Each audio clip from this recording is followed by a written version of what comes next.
संजय की माँ रात के खाने की तैयारी कर रही थी और अचानक उसे कुछ अजीब आवाजें सुनाई दीं। अब ये कोई भूतिया चुड़ैल की बारात नहीं थी, बल्कि संजय की माँ ने सोचा कि शायद रसोई में फिर से बर्तन जंगली नृत्य कर रहे हैं। यह कहानी उस समय की है जब संजय, जैसे ही अपनी माँ के पास लौट रहा था, उसे एक ऐसी कहानी का सामना करना था जिसके लिए वह बिल्कुल तैयार नहीं था। हालात थोड़े डरावने थे, जैसे कि किसी हॉरर फिल्म का शुरुआती सीन। संजय ने जी ब्लॉक के आसपास एक लड़की को देखा, जो एक लाल साड़ी में लिपटी हुई थी।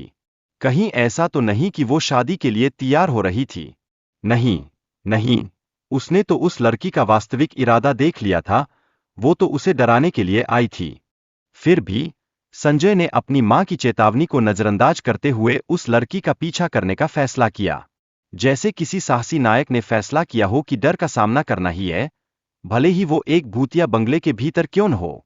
उसने जी ब्लॉक के 3 हिस्सों में जाकर उस लड़की को तलाशने की कोशिश की, जैसे किसी गुप्त एजेंट की तरह। लेकिन जी ब्लॉक की इमारत के अंदर संजय को बहुत सारे बालों के गुच्छे मिले। ये गुच्छे तो मानो यह बता रहे थे कि यहाँ कुछ अजीब घटनाएं घटी है। संजय सोचने लगा, किसी ने तो बाल कटवाने का फैसला किया था, लेकिन यह तो कुछ ज्यादा ही हो गया।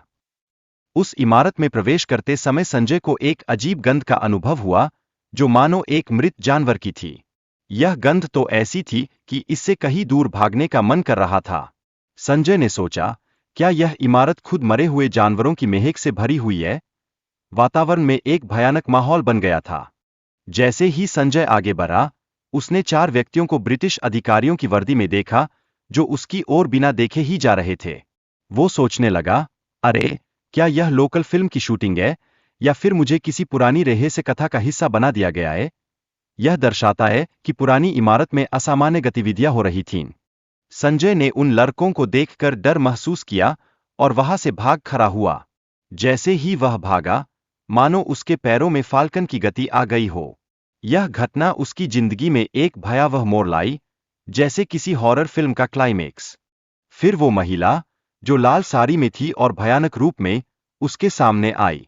संजय को गहरी चोट लगी और वह सोचने लगा, क्या यह सब सिर्फ एक बुरा सपना है, या फिर मैं सच में हॉरर फिल्म का हिस्सा बन गया हूं? यह अनुभव उसे एक अजीब स्थिति में डाल दिया। इस घटना के बाद संजय ने तय किया कि वह उस भूतिया बंगले से दूर ही रहेगा। अब मीरोज जी ब्लॉक के बारे में कई अफवाहें हैं, और संजय उन कहानियों का एक महत्वपूर्ण हिस्सा बन गया है। तो अगली बार जब आप कहीं लाल साड़ी में किसी को देखें, रात में सिंचाई करने का भीम का फैसला एकदम हीरो की तरह था। वो सोच रहा था कि फसल को संकट में छोड़ना ठीक नहीं है, जैसे कोई सुपरहीरो अपने गहनों का ध्यान रखता है। लेकिन रुक्मिणी तो जैसे भीम से कह रही थी, क्या तुम पागल हो? रात में भूत प्रेतों का खतरा है। उसने तो भीम को डराने की पूरी कोशिश की, जैसे उसने सबसे डरावनी फिल्म देखी हो। जब भीम और राजन जंगल में पहुंचे, तो अचानक एक औरत की डरावनी आवाज सुनाई दी। उनकी सांसें थम गईं, क्योंकि वो सोच रहे थे कि कहीं ये कोई साड़ी वाले भूत का शिकार तो नहीं है। गांव में तांत्रिकों और बाबाओं का एक मेला सा लग गया था। सब अपनी जादुई शक्तियों का इस्तेमाल करके समस्या का समाधान खोजने में लगे रहे। कई ने तो अपनी जान भी गंवा दी, जैसे किसी भूतिया रियलिटी शो में। आगोर नामक तांत्रिक ने बताया कि इस गांव में एक खतरनाक महिला काला का राज है। उसने तो कई युवाओं का खून किया है। अब तो भूतिया कहानी में बड़ा ट्विस्ट आ गया था। काला ने तो खुद को शैतान को बेचकर शक्ति प्राप्त की थी। वो गांव वालों से बलिदान मांगती थी, जैसे वो किसी स्पेशल वेटिंग लिस्ट पर हो। लेकिन अंत में एक क्रांतिकारी ने उसे दीवार में चूना कर दिया। काला की भयानक हंसी ने गांव वालों को जगा दिया। ये दृश्य देखकर तो गांव वाले हंसते खिलखिलाते हुए भागने लगे। आगोर ने अपने गुरु की आवाज सुनकर छुत को उठाया और कालू को रोकने का संकल्प किया। उसने अपनी शक्तियों का इस्तेमाल करने का सोचा, जैसे किसी ने अपनी बचपन की खजानी ढूंढ ली हो। आगोर ने गुरु से कहा कि कालू केवल एक साधारण आत्मा नहीं है, बल्कि वो एक शक्तिशाली जादूगरनी है। उसे रोकना तो जैसे एक सुपरहीरो का काम हो गया था। अब निधि की स्थिति और उसकी मां की देखभाल की जरूरत पर चर्चा होने लगी। ये पारिवारिक रिश्तों की मजबूती को बताता है, जैसे परिवार एक टीम हो जो बुरा समय झेलने के लिए तैयार है।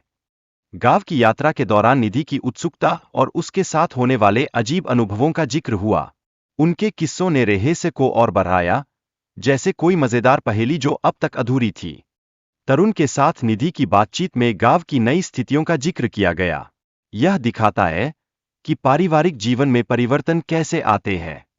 जैसे मौसम बदलता है, वैसे ही घर की पेपर कटिंग भी बदल जाती है।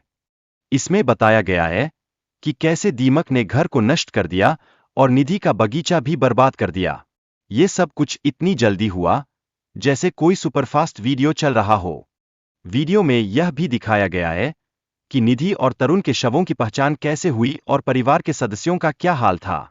ये दृश्य तो कहीं फिल्म के सस्पेंस से कम नहीं था, जैसे सभी ने एक साथ सांस रोके रची हो। भेड़िया मानव की कहानी का जिक्र करते हुए यह बताया गया है कि अमावस्या की रात में कैसे भूत प्रेत अपनी शक्तियों का प्रयोग करते हैं, जैसे वो किसी बुनाई की प्रतियोगिता में भाग ले रहे हों।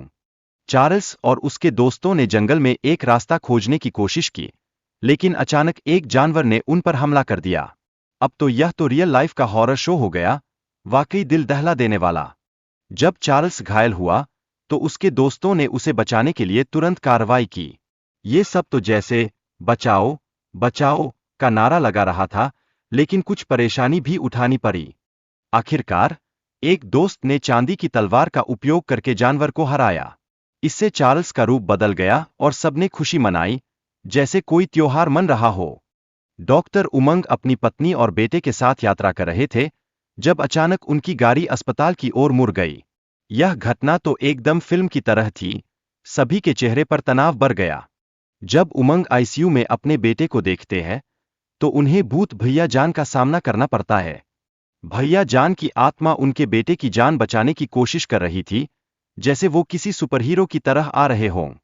मल्टी भैया जान से अपने बेटे की जान की भीख मांगती है और उसकी कहानी सुनती है। भैया जान की बहन के लिए त्याग की कहानी सभी को प्रभावित करती है, जैसे वो एक सच्ची फिल्म की कहानी हो।